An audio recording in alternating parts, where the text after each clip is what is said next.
Yo, bago ang lahat. Paano kung si Klay Thompson ay bumalik sa Golden State Warriors kapalit si Seth Curry? At mas matindi pa, kung mangyari ito, sino na ang tunay na splash brother ni Stephen Curry? So eto yung kumakalat na idea ngayon. Posibleng trade scenario, babalik si Klay sa Warriors. Kapalit si Seth Curry plus possible fillers. Bakit nangyayari itong usapan? Dahil ang Dallas Mavericks ay gusto ng additional shooting depth. At ang Warriors naman, mukhang naghahanap ng nostalgia plus championship chemistry. Pero take note, rumor pa lang ito, walang official deal. Ngayon, bakit gusto ibalik si Klay? Simple lang, si Klay Thompson ay 4x NBA champion. Isa sa pinaka-lethal shooters sa history. Original splash brother.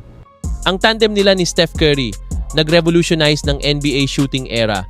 Kaya iniisip ng fans, what if ibalik natin yung Magic? At lalo na ngayon na kailangan ng Warriors ng veteran leadership.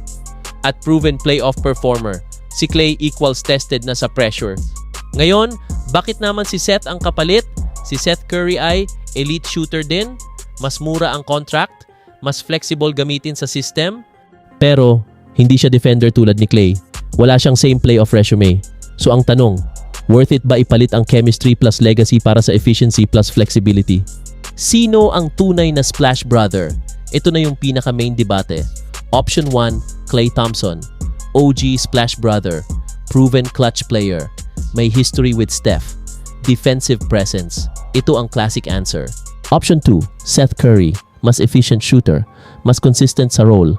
Mas low ego player. Pero hindi siya same level ng impact ni Klay sa playoffs. Pero kung ang tanong ay, sino ang tunay na splash brother? Walang duda, si Klay Thompson pa rin. Sa totoo lang, hindi ganong kadali mangyari ang trade na to.